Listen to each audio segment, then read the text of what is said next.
Magandang araw mga bata! Okay, kumusta po kayo? Okay, mahusay kung ganon. Bago tayo magsimula sa ating aralin ngayong araw, tayo muna po ay manalangin. Sa ngalan ng Ama, ng Anak, ng Espiritu Santo. Amen. So, Our Father, who art in heaven, holy be thy name, thy kingdom come, thy will be done, on earth as it is in heaven.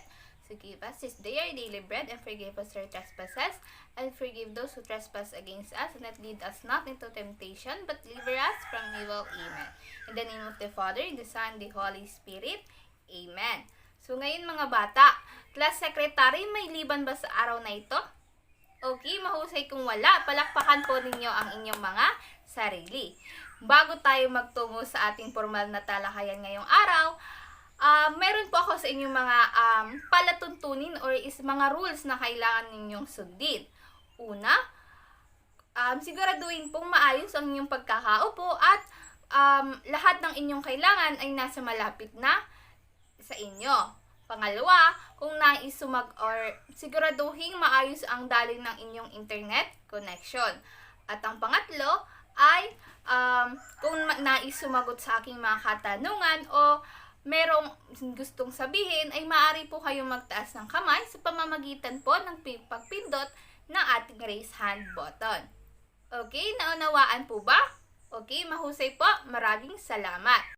Bago tayo magtungo sa ating aralin ngayong araw, tayo muna po ay magkakaroon ng pagbabalik-aral kung saan ating babalikan kung ano nga bang pinag-aralan natin kahapon.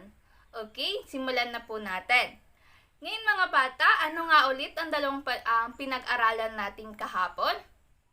Okay, ang pinag-aralan natin mga bata kahapon ay patungkol sa sinaunang Timog Silangang Asya. Ano nga ulit mga bata ang dalawang pananaw sa pag-aaral ng sinaunang Timog Silangang Asya? Okay, ito ay ang makabago at makalumang pananaw. Napapatunayan labang mga bata na mayroon na kayong sapat na kaalaman patungkol sa pinag-aralan natin ngayon kahapon. Ngayon ay mayroon na kayong sapat na kaalaman patungkol sa tinalakay natin kahapon. Tayo naman ay tumungo sa ating aralin ngayong araw. Ngunit bagong lahat, atin munang alamin ang mga layunin na nakanay sa ating aralin ngayong araw. Sa pagtatapos ng aralin, ang mga mag-aral ay inaasahang na ipapaliwanag ang pinagmulan ng doktrina ng mga reliyong sa Timog Asya. Pangalawa, nasusuri ang pagkakaiba at pagkakahalintulad ng mga reliyon sa Timog Asya. At ang pangatlo, napapahalagahan ang yamang kultural na ipinamana ng mga reliyon sa Timog Asya. Okay po? Okay, ngayon, maraming salamat. Okay, ngayon mga bata ay nalaman na natin kung ano nga bang mga layunin na nakanin sa ating aralin ngayong araw. Ngayon naman ay magkakaroon tayo ng ating panimulang gawain na may pamagat na Hulaan Mo Ako. Ngayon mga bata ay maipapakita ko sa inyong mga salita sa ating screen. Ang mga salitang ito ay ang Hinduism at Buddhism. Ngayon ay maipapakita naman ako sa inyong mga larawan. Ang inyong gagawin mga bata, ang bawat mag-aaral ay kailangang ihanay sa dalawang larawan na ito kung ito ba ay nahanay sa Hinduism o Buddhism. Okay po? Naunawaan po ba? Okay, ang inyong mga kasagutan po ay maaari ninyong ilagay sa ating comment box section. Okay po? Okay, kung naunawaan na po ay simulan na natin. Sa inyong palagay, ang unang larawan ba ay patungkol sa Hinduism o Buddhism? Okay, ngayon naman ay tumungo tayo sa ating pangalawang larawan. Sa inyong palagay, ang pangalawang larawan ba ay patungkol sa Hinduism o Buddhism? Okay, ngayon naman, maraming salamat sa inyong mga kasagutan. Ngayon naman ay ating namang tingnan kung tama ba ang inyong mga kasagutan. Ngayon mga bata, tama ang inyong mga kasagutan. Ang unang larawan ay patungkol sa Hinduism at ang pangalawang larawan naman ay patungkol sa Buddhism. Ngayon mga bata ay meron ako sa inyong katanungan. Batay sa inyong palagay, batay sa mga larawan at sa mga salita na inyong nakikita sa ating screen, ano sa inyong palagay ang pag-aaralan natin ngayong araw? Mahusay mga bata, ang pag-aaralan natin ngayong araw ay patungkol sa mga reliyon sa Timog Asya.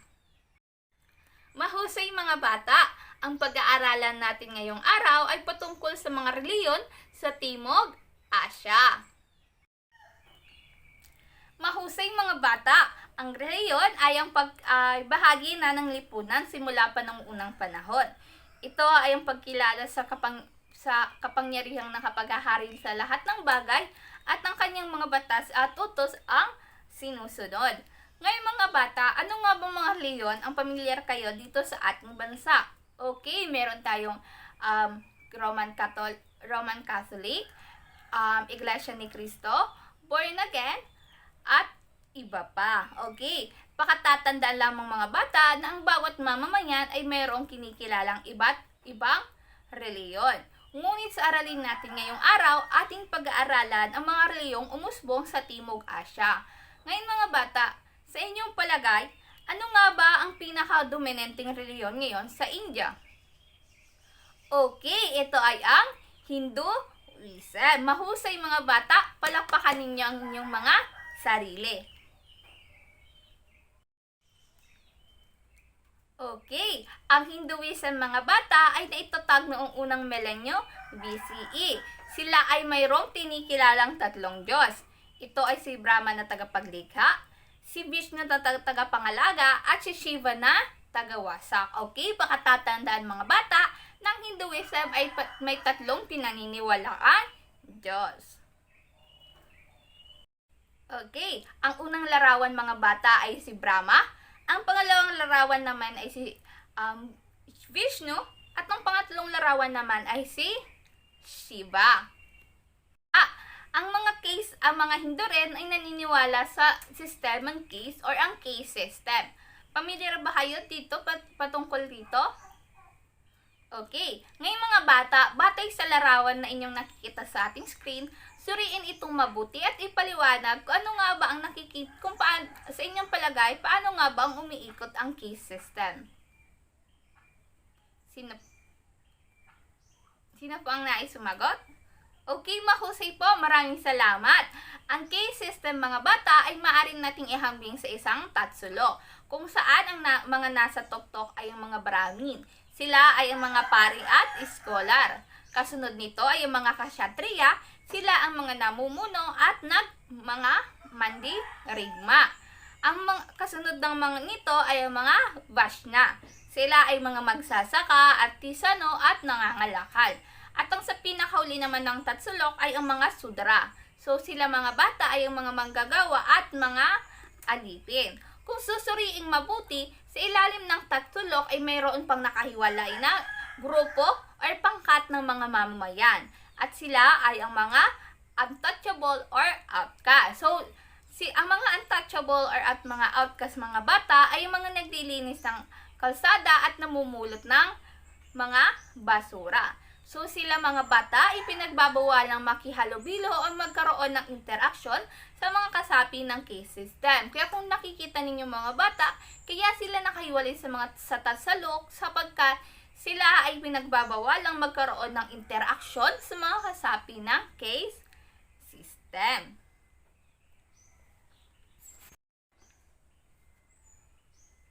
Okay mga bata, ngayon mga bata, ang Hindu rin ay mga naniniwala rin sa reincarnation. Pamilyar ba kayo dito mga bata? Okay, ang reincarnation ay ang kapanganakan ng bagong kaluluwa sa ibang katawan. Ang reincarnation daw mga bata ay naayon sa karma o ang kabuang pagkilos ng tao habang sila ay nabubuhay.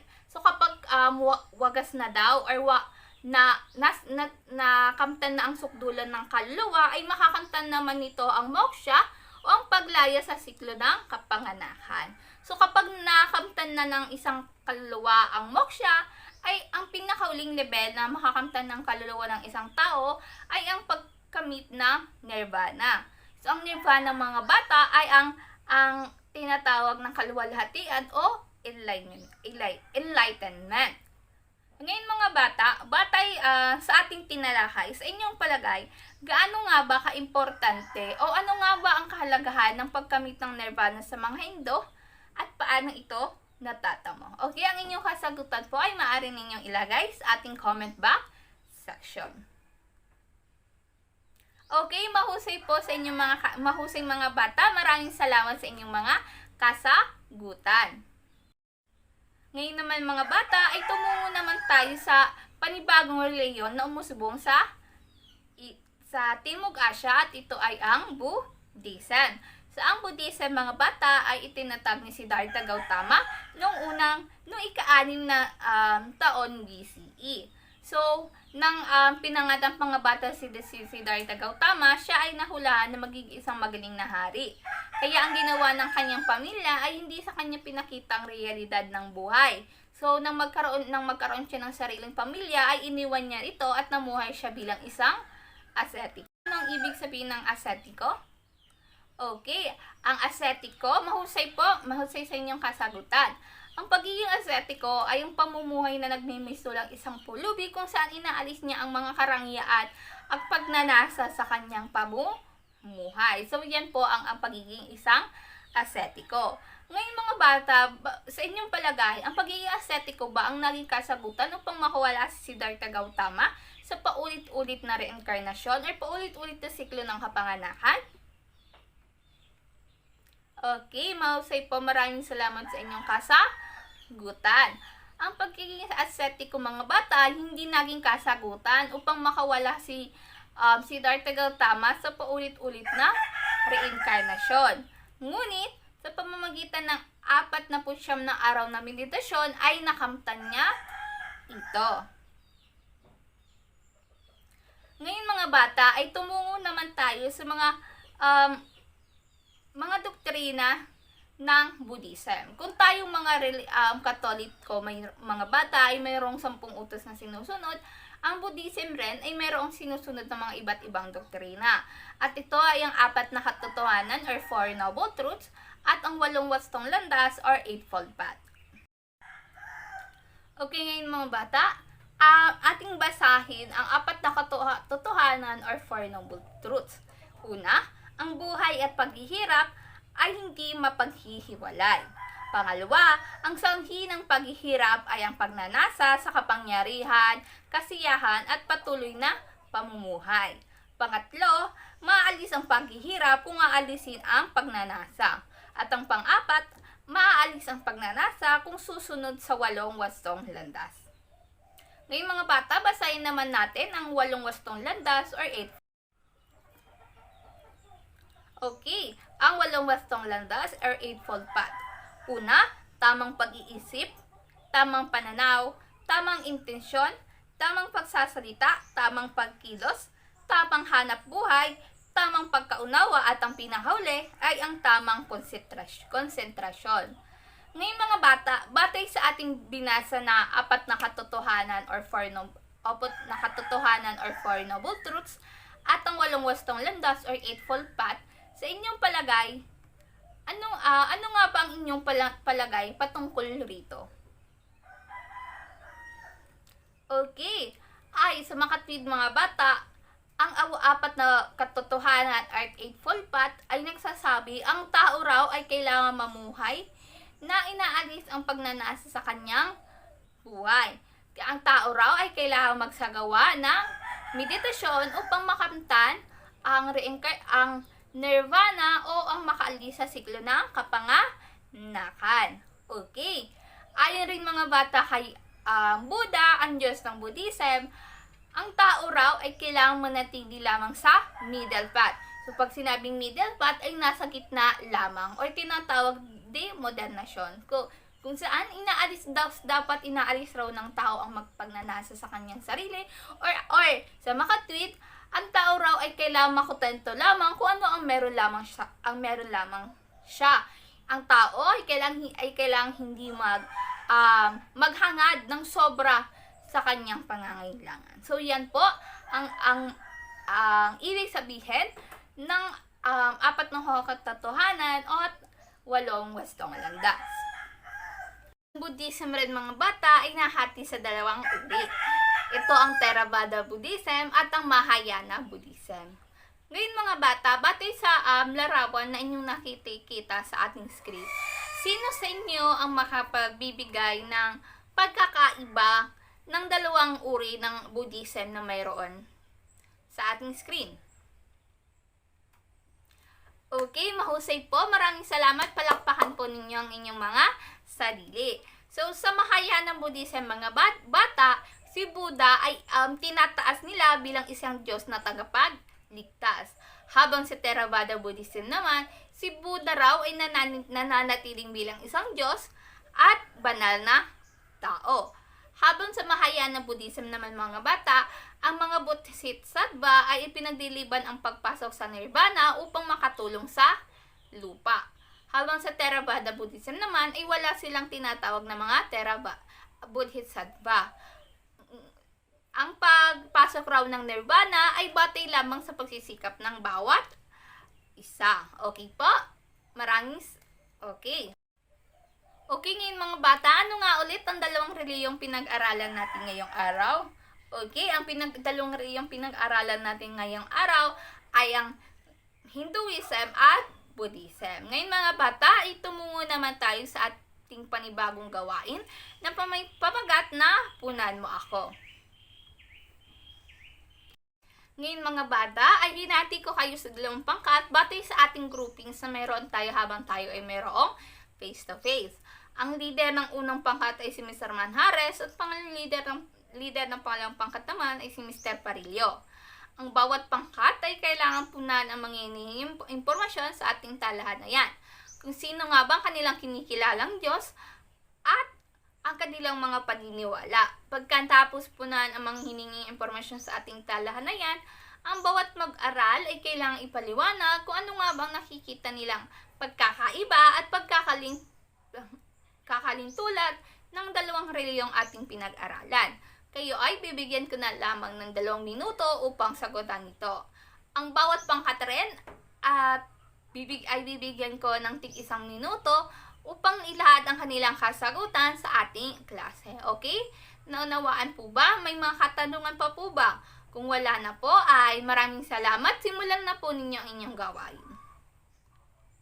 Okay, habang ginagawa po ninyong mga batang inyong gawain, akin munang ilalahad ang pamantayan sa pagmamarka. Nilalaman, 60%, kooperasyon, 25%, at pagsunod sa itinakdang oras, 25%, at ang kabuuan na 100%. Okay. Tapos na po ba ang lahat? Kung tapos na po, maaari nyo na pong ilahad ang inyong kasagutan. Unang pangkat, maaari nyo na pong ilahad ang inyong gawain. Mahusay, unang pangkat, palakpakan po natin sila. Bigyan po natin sila ng isang virtual clap. Ngayon ay tumungo naman tayo sa pangalawang pangkat. Okay, mahusay pangalawang pangkat. Palakpakan po ninyo ang inyong mga sarili. Bigyan po rin natin ng virtual clap ang pangalawang pangkat. Ngayon mga bata, ipalakpakan naman ninyo ang inyong mga sarili sa isang job well done. Ngayon mga bata ay meron ako sa inyong katanungan. Sa inyong sariling paraan, paano mo igagalang ang iba't ibang reliyon na mayroon tayo sa ating lipunan? Okay, Miss April? Okay, mahusay sa iyong kasagutan. Sino pa po ang nais sumagot? Okay, Miss Marika. Okay, mahusay po. Palakpakan po natin sila. Pakatatandaan lamang mga bata ng bawat mamamayan ay mayroong kinikilalang iba't ibang leyon. Ngunit, ating isaalang-alang na ang bawat tao ay mayroong kinikilalang iba't ibang leyon, kaya't kailangan lamang natin itong igalang at respetuhin. Kung mayroon tayong iba't ibang paniniwala patungkol sa ating reliyon, ay pabayaan na lang natin. So, respetuhin na lang natin ito at igalang. May mga katanungan pa po ba? Kung wala na po, okay, wala na ba? Okay, kung wala na po, ay magkakaroon tayo ng isang recitation. Ako naman po ang magtatanong sa inyo. Okay po? Ngayon, ipipili ako ng dalawang mag-aaral na sasagot sa aking katanungan. So, kung sino, randomly na lang po. Randomly na lang akong pipili ng mga mag-aaral na sasagot sa aking katanungan. Okay po? Handa na po ba ang lahat? Kung handa na po, ay simulan na natin. Miss, Maestrado, ano nga ulit ang dalawang liyong ating pinag-aralan ngayon at ngayong araw? Ngayon mga bata, tumungo naman tayo sa ating pangatlong gawain na may pamagat na tukuyin mo ako. Ngayon mga bata, pakikuha ng inyong kwaderno at sagutan ang mga katanungan na inyong nakikita sa ating screen. Tapos na po ba ang lahat? Kung tapos na po, ay pakikuhanan ito ng litrato at ipasa po sa submission B na aking ginawa sa ating Google Classroom. Okay po? Kaya lamang ay bibigyan ko ng 5 minuto upang ipasa ito. Okay po? Kung tapos na pong ipasa ang inyong gawain, maraming salamat po. Okay, ngayon naman mga bata, tapos na po bang ipasa? Okay, kung tapos na po, ay magkakaroon, tayo naman po ay tumungo sa inyong takdang aralin. So, ang bawat mag-aral ay kailangan makaguhit ng isang poster na nagpapakita ng mga paniniwala ng kanilang reliyon. So, ito ay iguguhit sa isang malinis na short bond paper at ipapasa po ito bukas. Okay po? May katanungan po ba patungkol sa inyong takdang aralin? Okay, mahusay kung ganon. Okay, kung wala na pong katanungan patungkol sa ating takdang aralin, maraming salamat sa inyong pakikinig at magkikita po ulit tayo bukas. Maraming salamat.